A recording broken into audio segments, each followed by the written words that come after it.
Good afternoon, students. Welcome to the lecture of Real Analysis 2. In the last lecture, we have seen the basic notions of algebra, sigma algebra.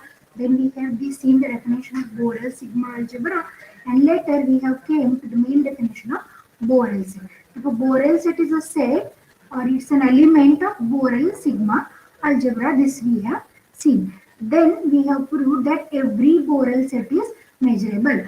Once we prove that every Borel set is measurable, then in particularly we were proving each open set and each closed set is also measurable. Now here one can say that the closed interval is a closed set. That's why it is measurable. This is what one of the reason actually for saying closed interval is a measurable. Okay. Now while giving the proof of this every Borel set is measurable, first we have claimed that any open interval is measurable. First we have proved this part that any open interval is measurable, and once the open interval is measurable, one can say open set is measurable because open set is written as the countable union of open intervals, and we know countable union of measurable sets is measurable. Therefore, open set is measurable. Complement of open set is closed set. Therefore, closed set is also measurable. Therefore, one can say Borel set is measurable.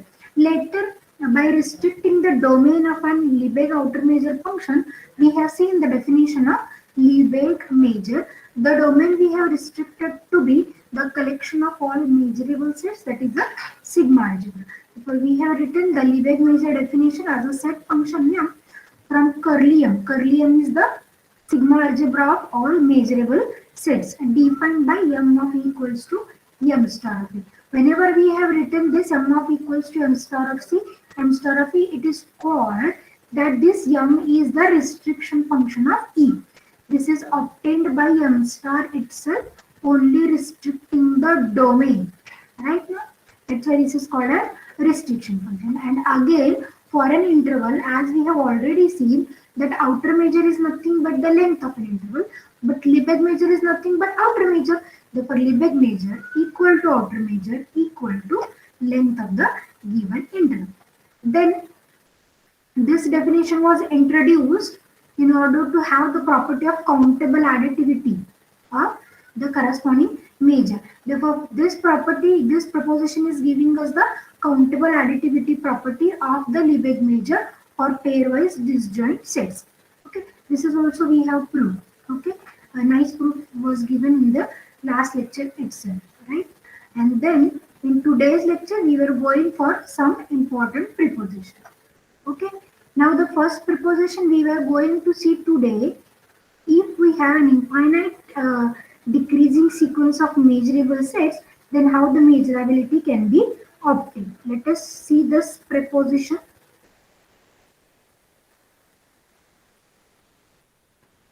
Let us see this preposition statement says that let the sequence n from 1 to infinity be an infinite decreasing sequence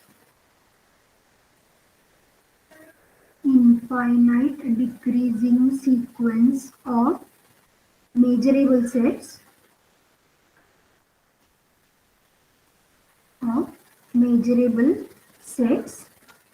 and measure is finite, that is m of e1 is less than infinity, that is the corresponding Lebesgue measure of the first set e1 is less than infinity. Then prove that. What it is asked to prove, that Lebesgue measure of intersection I equals to 1 to infinity ei is equals to limit n tends to infinity measure of en. Till now, up to the discussion, we have just found the Lebesgue measure or outer measure of the union. Nowhere we have seen the Lebesgue measure of an intersection. Correct now? Therefore, this preposition helps us to give the Lebesgue measure of the countable intersection, provided this measurable sets under the consideration is going to form infinite decreasing sequence, provided m of e1 is finite. Okay, If m of E1 is finite and the sequence is infinite decreasing sequence, therefore may I say the measures of the remaining sets E2, E3, E4 and so on all are also less than infinite, that is finite. Correct, no? Measure of bigger set is finite. So what about the measures of the remaining intervals, remaining sets? These are also finite. No? In order to understand this clearly, let us just draw the circles in order to understand what this infinite decreasing sequence is going to tell us, right? This is the first set, this is the second set, say, third set.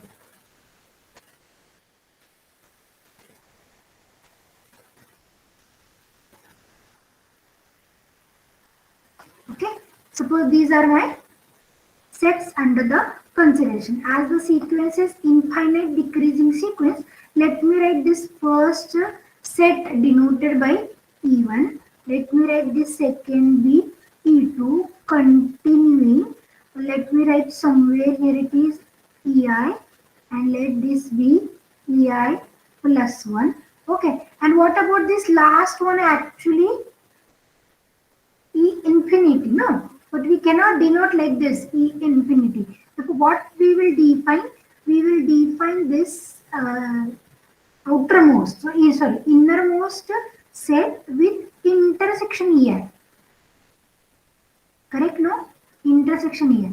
If I take E1 intersection E2, what is the intersection? It's E2, right? If we take E1 intersection E2 intersection up to E10, what will be the intersection? It's E10, no? Likewise, if I take a countable intersection of these sets, it will give us some set E set, and this I am going to denote it by E. The innermost circle I am going to denote it by E. Is the situation clear to everyone? Yes, ma'am. Now, what we were going to do, we were going to make use of the previous concept of which we have proved that the Lebesgue measure is countably subadditive. Sorry, countably additive. But the countable additivity is true only for the pairwise disjoint sets. But here, whatever the sets we have written are not pairwise disjoint. So what we will do, we will try to define the new set, say Fi. We are going to define the new set Fi, which will be actually the region between the two circles E1 and E2. See what I'm saying? F1 I'm going to define as the region between E1 and E2. So what is the region between E1 and E2? This is the region, no? Now I'm going to call this as F1.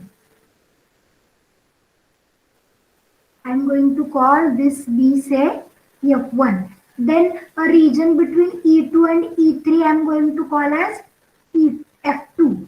Likewise, the region between EI and EI plus 1 we will call it as Fi. What is Fi I'm going to call?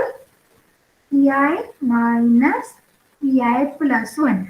And if we do not denote the sets Fi like this, the inner region between the two circles, then may I say it will be pairwise disjoint? Yes, ma'am. This part is pairwise disjoint actually. Suppose somewhere here I am going to denote it by E3, I will denote one more. No.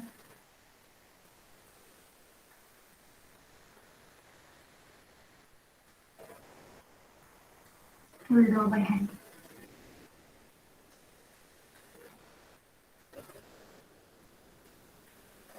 Let this be E3. Okay, then what is the region between E2 and E3? This be a region, no? Likewise, Fi's we will denote the region between these sets, or one can say between these circles. And these regions are no doubt pairwise disjoint, so that we can use countable additivity property. So we will proceed to prove this result.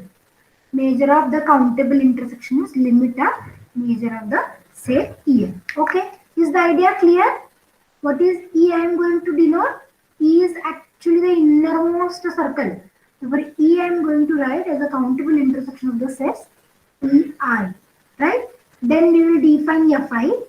Fi will be the region between the two circles, which is actually EI minus EI plus 1. Once we get the collection of pairwise disjoint circles, what will happen? We will be ready to use the countable additivity property of the Lebesgue measure. Okay, let us proceed to write the proof then. First job I will do, I will denote E, and this E is countable intersection. Innermost circle rather is EI. Okay, now we are going to define a new set, say Fi by Ei minus Ei plus 1, correct? Ei minus Ei plus 1. Then what will happen if I take union Fi?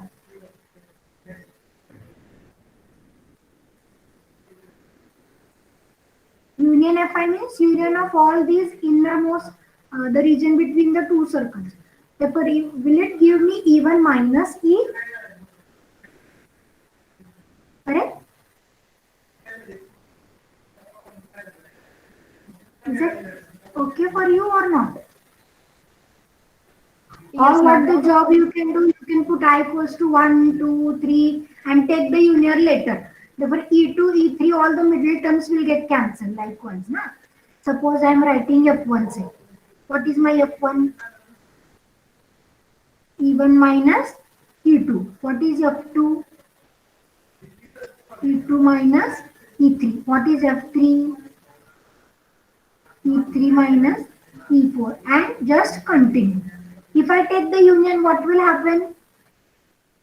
This will be the addition no, on the right. Gets cancelled.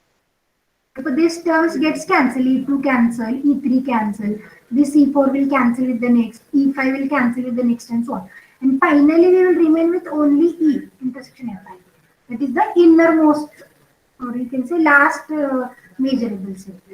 Okay. Therefore we remains with E1 minus E simply. That is what I have written. Okay. And the second part we know is Fi's are pairwise disjoint. Here I will write the set Fi's are pairwise disjoint and measurable also. Why it is measurable? We have not proved that the subtraction of the two sets is measurable. But how the subtraction is being defined? E1 minus E is actually, how can I find A minus B? A intersection, B B complement. complement. But here if A and B both are measurable, may I say A and B complement are also measurable? Because if B is measurable, complement is also measurable. Correct, no? And what about the intersection of measurable sets? Measurable. We have written this collection of measurable sets, the sigma algebra. That's why may I say these Fi's are pairwise disjoint and measurable. Okay. But what about the countable union? Hence, may I say what about measurability of union Fi? Is also measurable. Countable union of measurable set is measurable, no? We have proved curly M is a sigma algebra. Yes or no? What we have proved in the theorem? Proving collection of all measurable sets curly M is sigma algebra. We have proved countable union of measurable sets is measurable. Therefore, here as the Fi's are measurable, one can say the countable union is also measurable. Okay. Now let us find out the measure of E1 minus E. E1 minus E. What is this measure? E1 minus E is nothing but union Fi. Therefore, this is measure of union Fi, I running from 1 to infinity. But what this we have proved actually, previous proposition. Lebesgue measure is countably additive. Therefore, may I write this as summation I equals to 1 to n. M of Fi, reason Lebesgue measure is countably additive. Correct or no? Lebesgue measure is countably additive. But what is this Fi we have written? M of Ei minus Ei plus 1, and time being let me call it as statement number 1. M of E1 minus E is summation M of Ei minus Ei plus 1. Let me call it as statement number 1. Now, okay, if I want to write the set E1, can I write it as, okay, I want to write the set E1. Can I write this as E1 minus E union with E? E1 minus E and again union with E. Same thing I am writing actually. No? What I can write E1? Can I write E1 as E1 minus E2 with union with E2? Can I write like this? Can I write E1 as E1 minus E2? What is E1 minus E2? This orange shaded part, no? And what about union with E2? Whether it gives me E1 back. Yes, ma'am. Minus union with E2. Similarly, I am writing E1 as E1 minus E. Union with E again. Correct now? E1 minus E, this is this part actually. Again union with E. Therefore, it is going to give us E and E1 again. Therefore, here, now I am going to write this as E1 equals to E1 minus E, again union with E. That is just we have written the partitions of this E1. One is E, another is remaining part of E1. Another is remaining part of E1. Let us find out the measure now. What is the measure of E1 then? On the right we have union, and by additivity property we can write this as sum of the corresponding measures. No?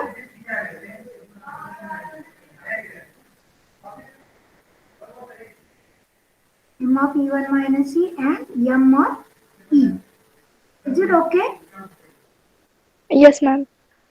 Therefore, from this equation, if I shift M of E on the left side, may I say the value of M of E1 minus E is M of E1. Shifting this M of E on the left, this is M of E. Right now, and why we can do this? This we can do by knowing this is in less than infinity, that is finite. All this is true for the finite values only, correct? Now let me call this as statement number 2. Therefore, initially we have written M of E1 minus E is this, which is actually M of E1 minus M of E.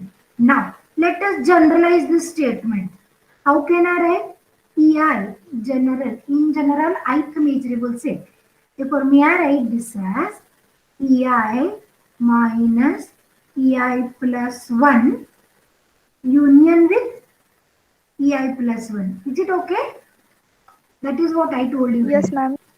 E1 can be written as E1 minus E2 union with E2, or E2 can be written as E2 minus E3 union with E3. In general, I have written that EI is EI minus EI plus 1 union with EI plus 1. Now taking the Lebesgue measure on both the sides, what it is giving us? M of EI is, may I write the addition directly now?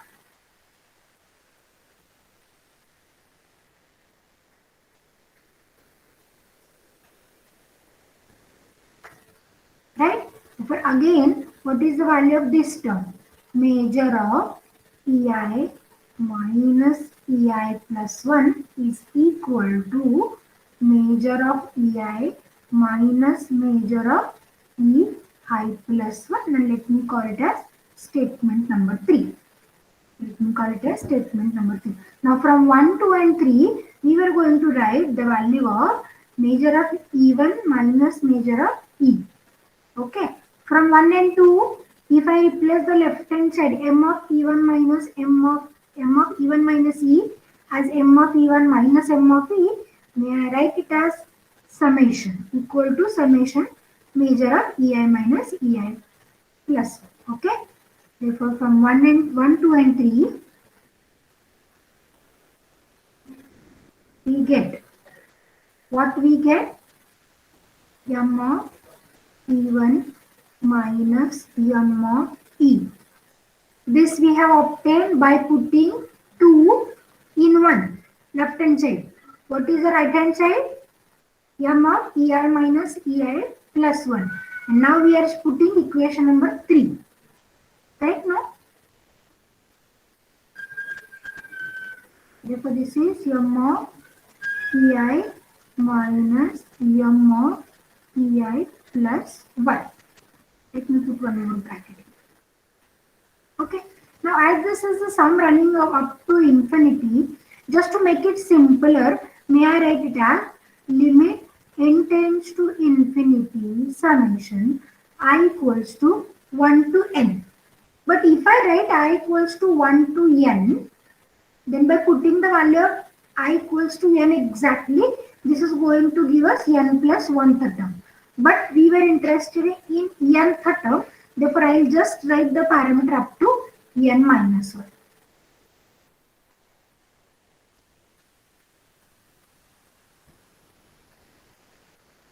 Okay, what is this subtraction then? If I put I equals to 1, this is m of E1 minus m of E2. Added with, let me put I equals to 2. This is m of E2 minus m of E3. Just go on adding like this up to n minus 1.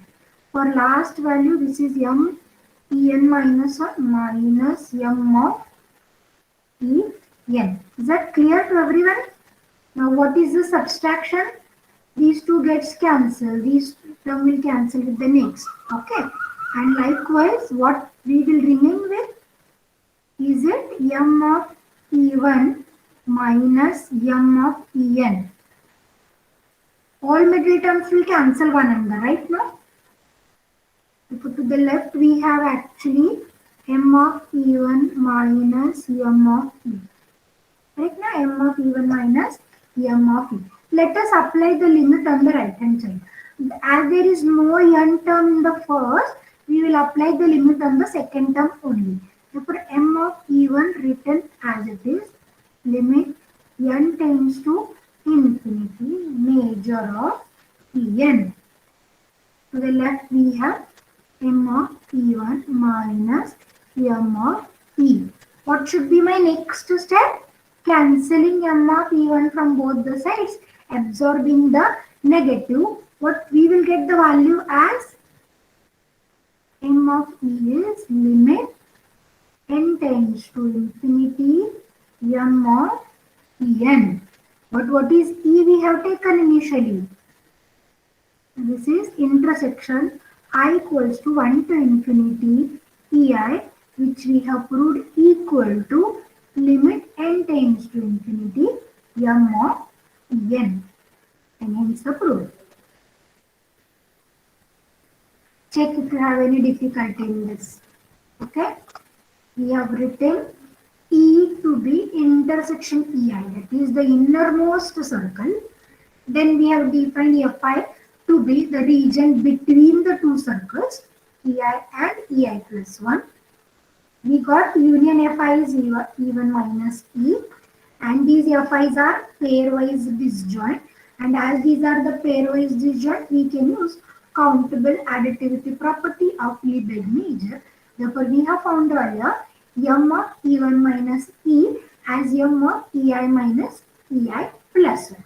Later, the value of this left hand side,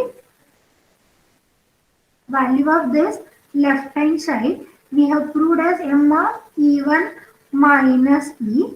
Then the value of this right hand side we have proved m of ei minus m of ei plus 1, and both the values we have substituted in this one. Correct? Okay. After substitution, the sum is running from 1 to infinity, that we have written to be a limiting value of a finite sum. Limit n times infinity, summation I equals to 1 to n minus. Then putting every value of I from 1 to n minus 1, this is what the elaborative terms are, where cancelling all the terms we left with m of e1 minus m of en. M of e1 is independent of n, therefore the limit is applied to the second term only, where we get this statement cancelling m of e1 from both the sides. We got this statement as m of e is limit n tends to infinity m of en, which is actually m of intersection ei is limit n tends to infinity m of e. This is what the proof actually. If you have the doubts, you can ask me.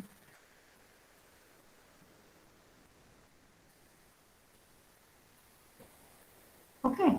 If not, we will move towards a next note. Actually, in the statement itself, we have mentioned that the measure of this E1 is less than infinity. That is finite measure it should have.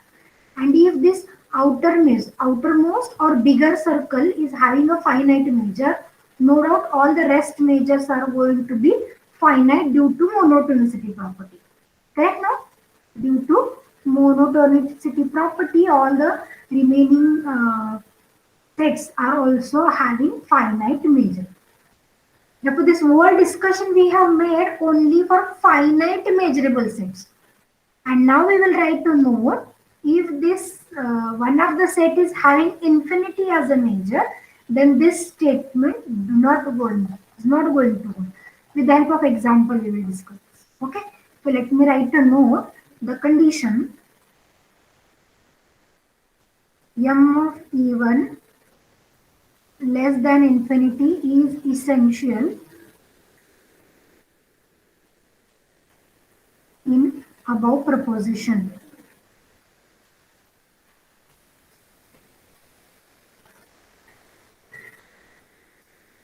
Okay, we have the following example. Now we will check the example with the help of example, that if it is not finite, what will happen. We have the following example. Let me write the example.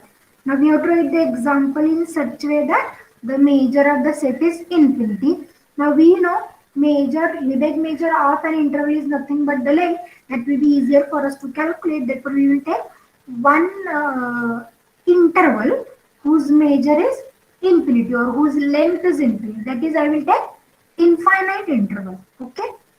Let me write, let sequence En n from 1 to infinity be a sequence of sets where En we were writing open n infinity. If I am writing open n infinity, whether it is a decreasing sequence of sets or not. Yes. Here, because the lemma or the proposition is true for infinite decreasing sequence. No. Now, whatever the example I have written, I have to check first whether it is giving us infinite decreasing sequence. Okay. Let us check. For n equal to 1, what is the value? E1. 1 infinity, no? Open 1 to infinity. Correct? I hope I am clearly audible. Yes, ma'am. What for E2? 2 infinity, right? This is E1. This is E2. What for E3? 3 infinity. Therefore, may I say this is the decreasing sequence of sets? Yes, ma'am. Okay. Therefore, no need to check the further things actually. Whatever the set we have written En as n infinity will give us the infinite decreasing sequence.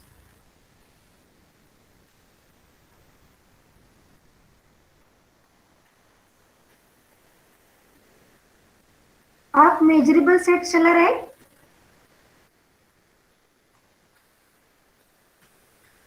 Why measurable? We have proved it lemma, na? Open A infinity is measurable.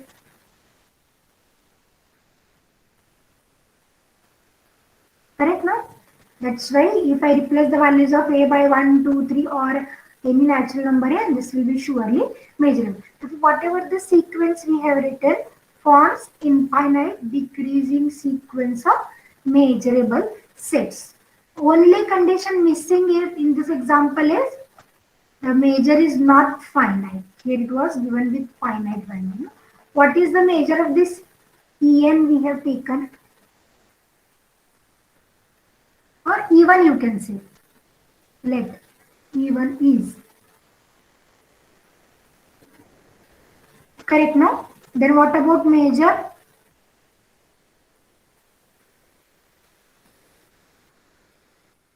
This measure is nothing but length, no? Length 1 infinity, which is equal to infinity, which is not finite. Which is not finite. This condition fails. No, in the statement it was m of even less than infinity. The example we have taken is that m of even is equal to infinity. Now let us check both left hand side and right hand side of the above preposition. Now we will check. What one should check actually? Limit n tends to infinity m of en. Okay, and what one should find out? M of intersection EI. Preposition says both are equal. Correct, no? Let us show you the preposition. M of intersection EI is limit n tends infinity M of EI.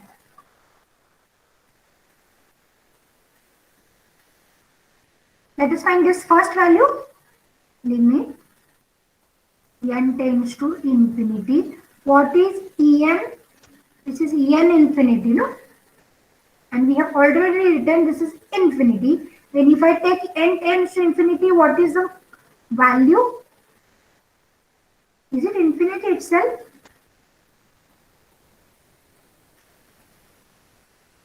Yes. Students, is it infinity?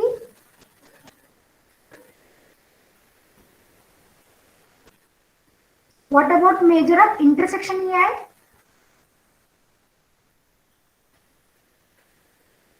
Intersection of all such EIs. I want to take the intersection like this. 4 infinity, 5 infinity, 6 infinity, and go on.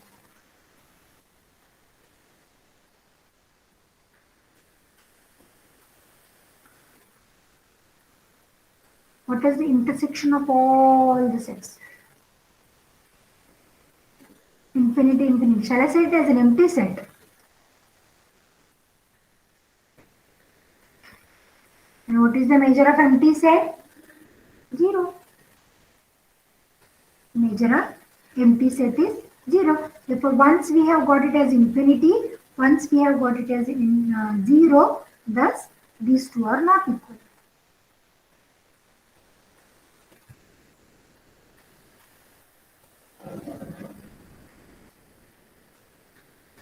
For equality holds only if the measurable sets under the consideration are of finite measure.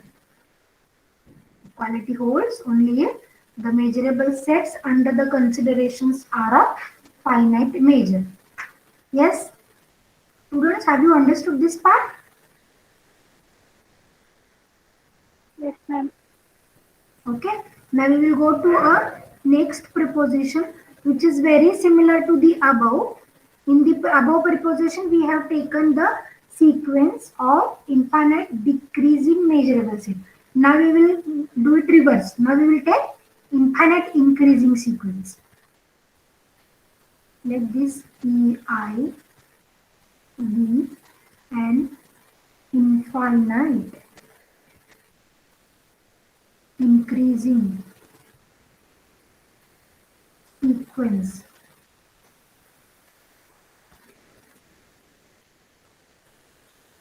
of measurable sets. Then prove that. Now, which condition is not mentioned here? Less than infinity, right? No?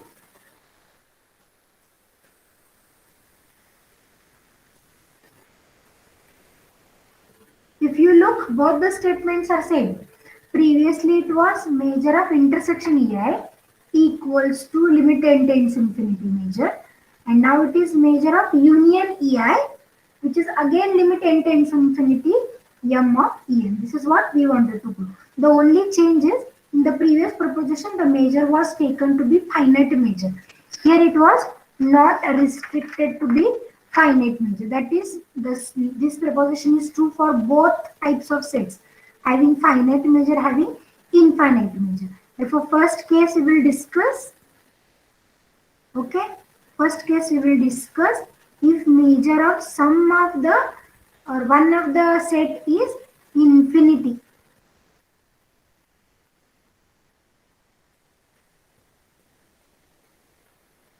Right? Measure is infinity for sum of the or one of the set, one can say. Okay. Now Ek is the set we have assumed whose measure is infinite. Now may I say Ek is contained in union Ei, countable union, which will give us measure of Ek is less equal by measure of union Ei. Right? But measure of this Ek we have written infinity. Therefore, if I put the value here, we get measure of union Ei is greater equal by infinity. Greater equal by infinity. What is the possibility then? Whether any number is greater than infinity? No, ma'am. Then what is the possibility here? Equal. Measure of union. Yes, it is equal to infinity. For the first left hand side value we have found infinity. Let us check what is the value of right hand side. Okay. Now to find out the value of right hand side, I will write and Ek is contained in Ek plus 1. Same situation but infinite increasing sequence it was. Therefore, whatever the diagram we have drawn in the previous proposition exactly reverses there. No? Let me draw it again.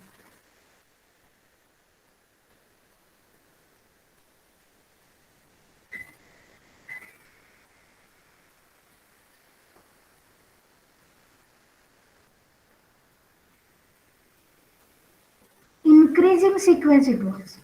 Okay. Therefore, E1 will give us innermost set. Correct now?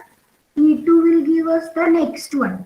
Likewise, somewhere here it is Ei and then Ei plus 1, and continuing this, let us call the outermost to be E.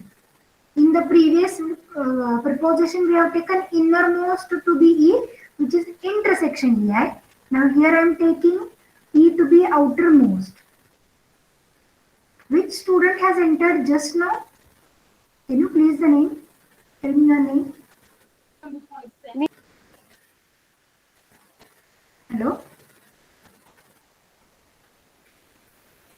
Hello?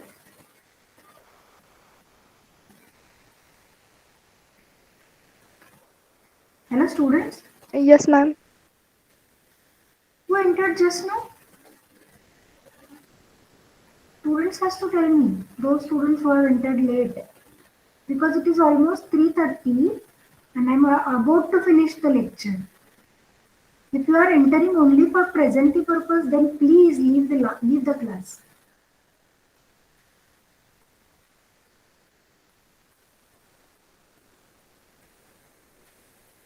Okay, coming back. In the previous proposition, innermost circle E we have denoted by intersection. Now it was an exactly reverse situation. Therefore, E is the outermost circle which is union EI. Correct? Okay. And again, with this situation, may I say EK is contained in EK plus 1. EK is contained in EK plus 1. Then what about the measure of EK plus 1? Measure of EK we have taken infinity. Therefore, may I write directly measure of EK plus 1 is also infinity. Right now? Yes, ma'am. What about measure of En? Infinity again for all n greater equal by k. Measure of Ek is infinity. All the measures of the sets bigger than Ek, Ek and bigger than Ek are no doubt going to be infinity. Then what about the limit? If I take limit n tends to infinity, measure of En is infinity again. Let me call this as statement number 1. Let this be true. And from 1 and 2 both are equal. Both is having the infinity one. Therefore, one can say measure of union EI running from 1 to infinity is equals to limit n tends to infinity measure of n. Therefore, in case of union, if the measure is of infinite value, then also it is going to hold. This is what about case 1. Now let me go to second case. What to consider in the second case? Sets with finite measure. Correct na? If measure of Ek less than infinity for all k in natural numbers. That is for all E1, E2, you can say k equals to 1, 2, 3 and so on. Right now? That is every measure is having a finite value. Now the proof of this part is very similar to the proof of previous part proposition.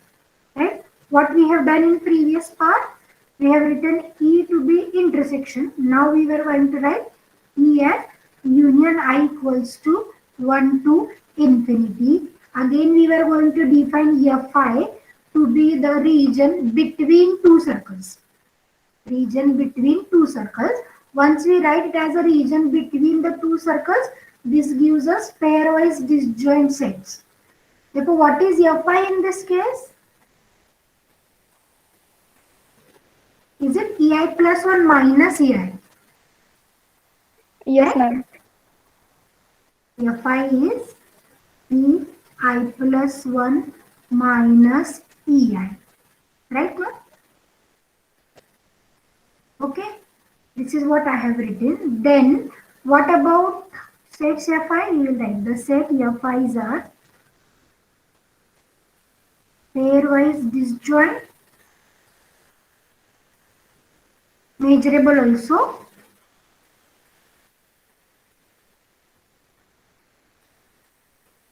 For measurable, I told you the reason. No, this is actually Ei plus 1 intersection Ei complement.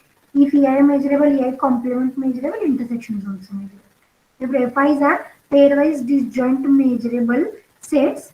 And what about E minus E1?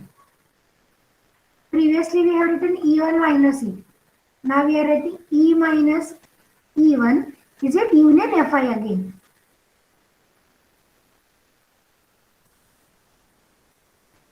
I don't know, are you getting me or not? Yes, ma'am. This is union. Okay. Now if I take the measure on both the sides, this gives us a measure of E minus E1 is measure of union Fi. And as these are pairwise disjoint sets, one can say countable additivity holds. Therefore, this is summation measure of Fi I running from 1 to infinity. But what is this measure of Fi? Repeated proof it was actually.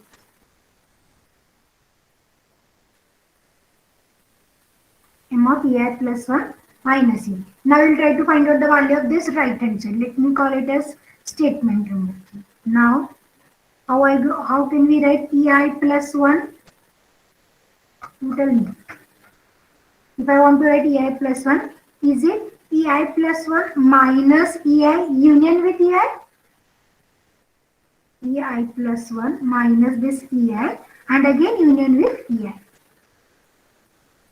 EI plus 1 is EI plus 1 minus EI union with EI. Okay, let us find out the measure. This is M of EI plus 1 equals. May I write the summation on the right?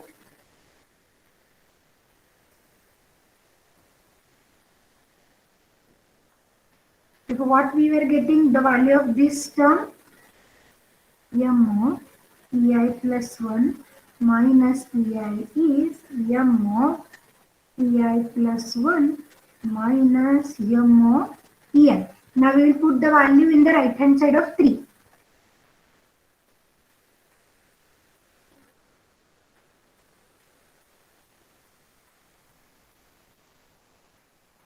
What this 3 gives us? M of E minus E1 is equal to summation I equals to 1 to infinity. This we are going to substitute as M of EI plus 1 minus M of EI. Again, as done in the previous proposition, let us write this as limit n tends to infinity summation I equals to 1 to n. I think I can write now. Yes. Or n minus 1, no, that you can write. I think n minus 1 will be better. M of EI plus 1 minus M of EI. Let us run up the summation. For n equal to 1, this is M of E2 minus M of E1. For n equal I equals to 2, this is M of I2, it's 3 minus M of E2. Continue. For I equal to n minus 1, this is M of En minus En minus 1. Again cancelling all the middle terms, what V remains with? M of En minus M of E1. Yes. Now second term is independent of I. Therefore, limit n tends to infinity M of En minus M of E. What is the left hand side? This is M of E1 minus E. May I write directly this as M of E1 minus M of E as we have written in the previous proposition. Correct? Sorry, E minus E1, no? I have written wrong. E minus E1 it is.